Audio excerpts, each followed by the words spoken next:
Oh, good gravy. How can, in that house, 78, oh, God.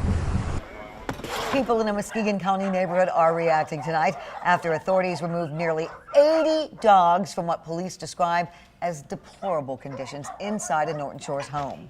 The discovery was made after tips from concerned neighbors led to a search warrant. Now, there is some good news. The dogs rescued are now being taken care of at local shelters. The owner of the home runs Cober's Canines and is now facing charges. We have team coverage tonight, starting with 13 on your side's Keely Lovern outside Pound Buddies in Muskegon.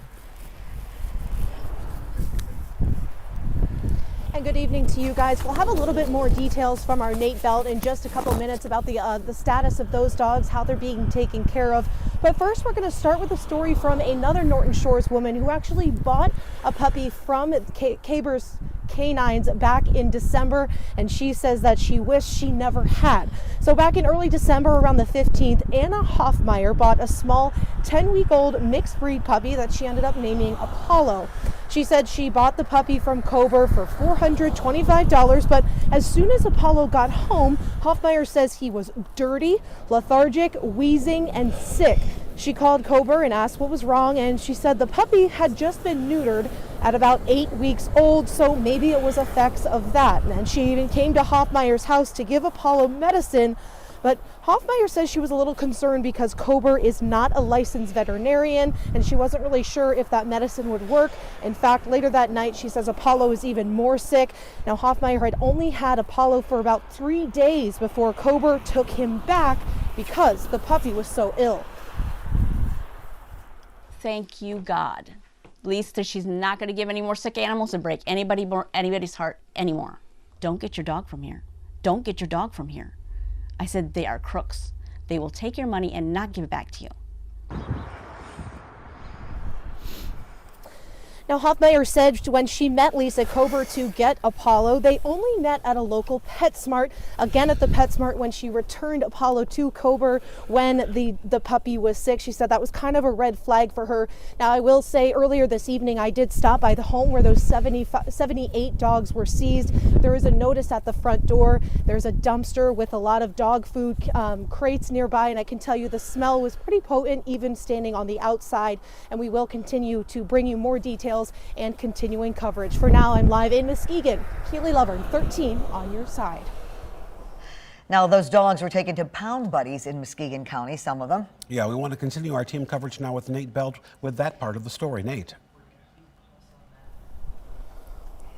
Yeah, guys, more than 50 of those 78 dogs were taken here to Pound Buddies in Muskegon. Now, Lisa Cober, who had all of those dogs in her possession in Norton Shores, was taken into custody. She now faces multiple charges of animal cruelty.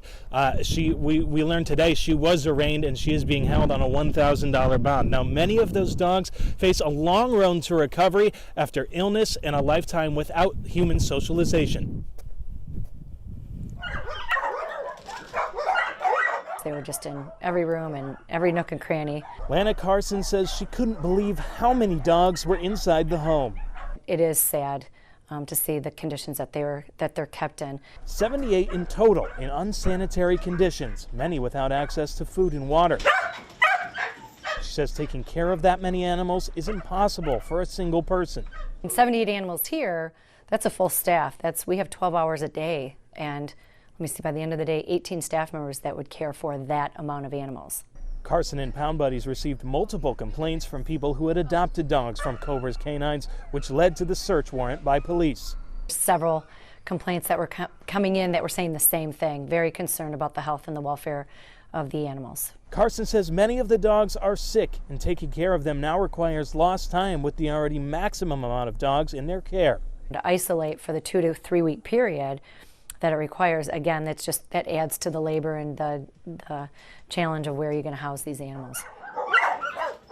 Now she's asking for help from the public to get these dogs back on their feet. And that may be in the form of additional donations of supplies, just because, again, everything that every shelter is going to have on hand is going to be used up.